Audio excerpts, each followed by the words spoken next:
Vamos a mais um episódio do Dissecando Poe, esse projeto de leitura maravilhoso aqui do Luago nos Livros, em que nós estamos lendo ou relendo as histórias do Edgar Allan Poe. Hoje o vídeo vai ser sobre o conto O Anjo do Bizarro, uma história extravagante que foi publicado pela primeira vez em 1844. E só lembrando, esse é um vídeo de projeto de leitura, então estou considerando que você está lendo junto com a gente e que está vendo esse vídeo depois de ler o conto, hein? É engraçado que nesses vídeos eu recebo todo tipo de comentário, as pessoas que acham que eu falo demais sobre o conto e reclamam que eu tô falando muita coisa, e as pessoas reclamando que eu tô falando de menos, que o vídeo tá raso, que não tem informação nenhuma. Então assim, decidam-se.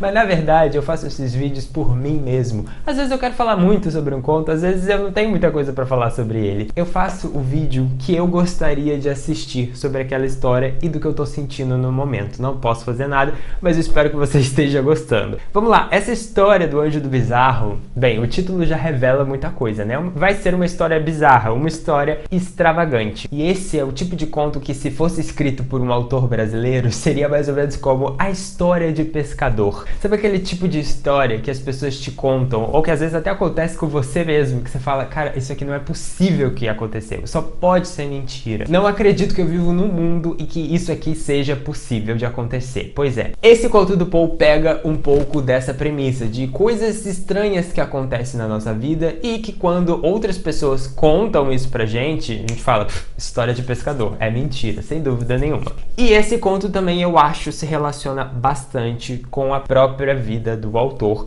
de uma forma um tanto quanto negativa, mas vamos chegar lá. Nosso narrador protagonista da vez começa o conto se sentindo um pouco burro. Pois é, ele bota uma lista de livros aqui, ó. Pela manhã andara lendo Leônidas, de Glover, Epigoniade, de Wilkie, Peregrinação, de Lamartine, Columbiade, de Barlow, Sicília, de Tuckerman e Curiosidade, de Griswold. Devo confessar que estava me sentindo um pouco burro. Todos esses autores que ele coloca aqui são autores reais. Na nota de rodapé aqui dessa edição do Dark Side tem mais algumas informações, inclusive que esse Griswold, o último autor a ser mencionado, é o amigo inimigo do Poe. É um autor em que o Poe confiava bastante durante a vida, mas quando o autor vem a falecer, o Griswold acaba espalhando ali certas inverdades sobre o Poe para difamar realmente o nome dele. Então olha só que traíra, o cara que tá elogiando o livro dele, falando que é só pra gente inteligente, que ele tava se sentindo meio burro, e ele vai lá e dá uma facada nas costas do Poe. Mas enfim, o narrador tá lá se pegando em pensamentos, em leituras, e ele vai dar uma olhadinha no jornal e vai se deparar com uma história muito estranha. Eu não vou ler a história aqui porque não importa. O que importa é o sentimento que ele tem ao ler essa história, que é, isso não pode ser verdade. Não é possível que alguém acredite que isso aqui seja real. Ao ler esse parágrafo, senti uma profunda e inexplicável revolta. Isso é uma mentira deslavada. Uma farsa medíocre, um refúgio da inventividade de um deplorável jornalista de quinta categoria, um miserável inventor de acidentes na cocanha. Esses sujeitos se aproveitam da exagerada tendência atual de se acreditar em tudo e se esmeram para inventar as mais improváveis possibilidades, acontecimentos bizarros, como costumam chamá-los. Agora, para uma mente reflexiva, como a minha, acrescentei em parênteses, levando sem perceber o dedo ao nariz, para um intelecto contemplativo como o meu, logo fica claro que o aumento expressivo desses acontecimentos bizarros nos últimos tempos é, de longe, o acontecimento mais bizarro de todos. De minha parte, não pretendo acreditar daqui pra frente em mais nada que se diga singular. Só que esse narrador, enquanto ele está fazendo essas leituras e contando essa história pra gente, ele tá tomando ali um vinhozinho, um licorzinho. Ele pega, se eu não me engano, um licor de cereja. Em meio a esse pensamento, ele começa a ter uma resposta de uma voz que chama a atenção desse narrador. Quando ele olha, ele percebe uma criatura indescritível, que ele tenta descrever aqui, ó. Seu corpo era uma pipa de vinho ou um barril de rum. E essa criatura se apresenta como o Anjo do Bizarro. Essa figura misteriosa que manipula essas histórias que são extraordinárias demais para acontecer na realidade. E ele vai desafiar o narrador. Como assim? Você não tá acreditando em mim? Eu tô aqui na sua frente. Você é tão arrogante a ponto de não perceber que sou eu que tô comandando essas histórias? Isso vai acabar virando um embate nesse conto e esse anjo vai provocar as mais diversas situações, para esse narrador protagonista. A história, a partir daí, vai escalonando em acontecimentos que você, como leitor, se você não estiver lendo de uma forma atenta, vai parecer uma coisa muito louca. Não vai fazer sentido em alguns momentos, porque vai pulando de uma situação que você vai ficar assim, meu Deus, pô, onde você quer chegar com essa história? Em momentos eu fiquei rindo de como assim isso está acontecendo, e outros eu fiquei, gente, já pode parar, já pode acabar, onde isso vai chegar? Eu acho que não vale a pena a gente ficar discorrendo aqui sobre todas essas situações que o narrador passa aqui, que esse anjo faz ele passar, e como esse anjo transmuta em outros seres, e como essas situações vão escalonando. O que nos interessa aqui é de fato o desfecho dessa história. Numa das últimas situações que esse narrador vai passar, o anjo vai confrontá-lo uma última vez, perguntando de novo, você não acredita em mim? Depois de tudo isso que eu fiz você passar? Esse narrador está simplesmente dependurado num balão e o anjo do bizarro vai fazer ele despencar de lá de cima. Só que quando ele cai no chão, ele percebe isso, é o fim do conto. Estava caído no chão, com a cabeça sobre as cinzas de um incêndio debelado, enquanto os meus pés repousavam sobre a bagunça de uma mesa tombada. Entre sobremesas diversas, misturadas a um jornal, taças quebradas, garrafas estilhaçadas e uma caneca vazia de Schieden Kirchenwasser. Schieden Kirchenwasser.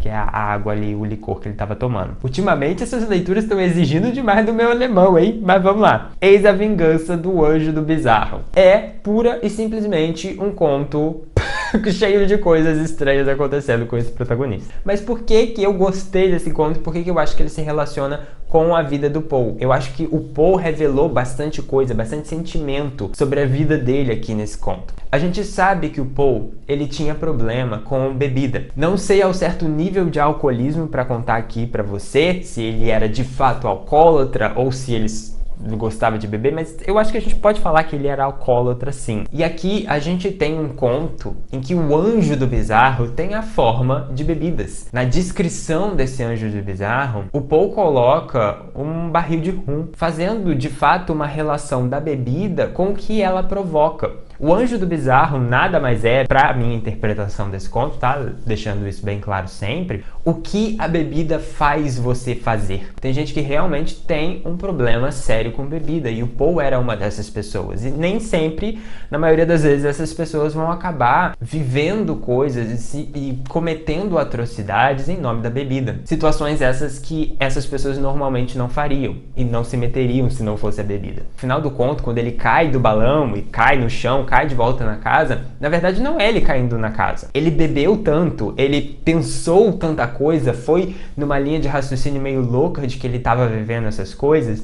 E sabe quando a gente tem um sonho que a gente às vezes dá um tremelique e acorda desse sonho? Às vezes a gente tá caindo do sonho realmente, ou alguém bate na gente, a gente é atropelado, enfim, inúmeras situações que você acorda assim, sabe, parecendo que você de fato caiu. Pra mim o fim desse conto é isso. O protagonista, ele alucinou sobre todas essas situações por causa da bebida. O anjo do bizarro é a bebida. No final ele acorda, tem essa sensação de que ele caiu, de que ele bateu nessa mesa com todas essas coisas, mas até no final do conto, as bebidas, as taças quebradas, as garrafas estilhaçadas são descrições importantes. E o fato do Poe colocar esses autores no início, revelando que ele se sentia meio burro lendo esses autores, eu acho que também é uma coisa particular do autor, meio de se inferiorizar diante de outras pessoas, de outros autores. O Poe, ele não teve tanto sucesso em vida. O sucesso do Poe é dado póstumamente. Ele não teve tanto reconhecimento pela sua literatura, ele não viveu o suficiente para ver o quanto ele mudou a literatura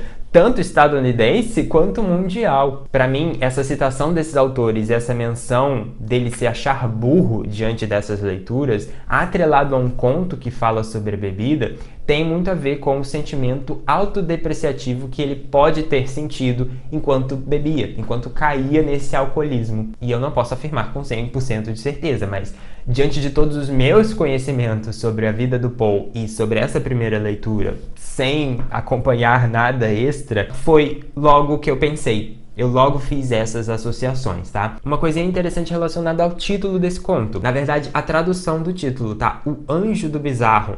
Bizarro eu achei uma palavra muito forte e fui procurar como era o título original desse conto. The Angel of Odd and Extravaganza. Esse odd seria um sentimento de estranheza, uma coisa peculiar, fora do comum. Classificar essa estranheza como bizarro, tudo bem, dá um efeito impactante melhor para o título, que eu acho que foi a opção da tradutora aqui. Mas é só realmente para você entender que odd é uma palavra mais branda, na minha opinião, do que bizarre, que seria o bizarro aqui do título. Não tem tanto impacto, mas faz um pouco mais de sentido por ser um anjo. E isso é uma coisa bem importante desse conto também. Ele não é o demônio do bizarro, ele é o anjo. É algo que salva, é algo de positivo. Será realmente que todas as situações que foram colocadas aqui e os sentimentos desse personagem, a gente realmente pode considerar isso positivo? Será que essa figura é realmente um anjo?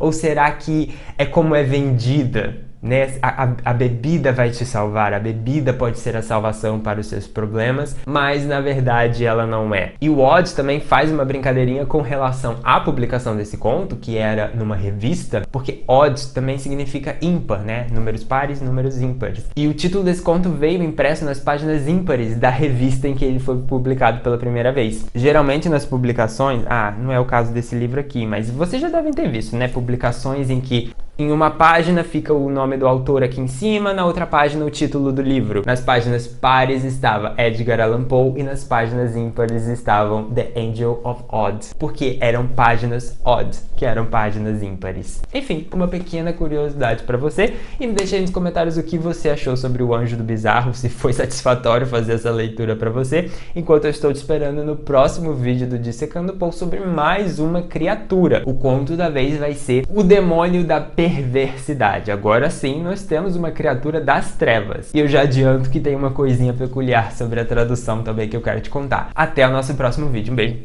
e tchau!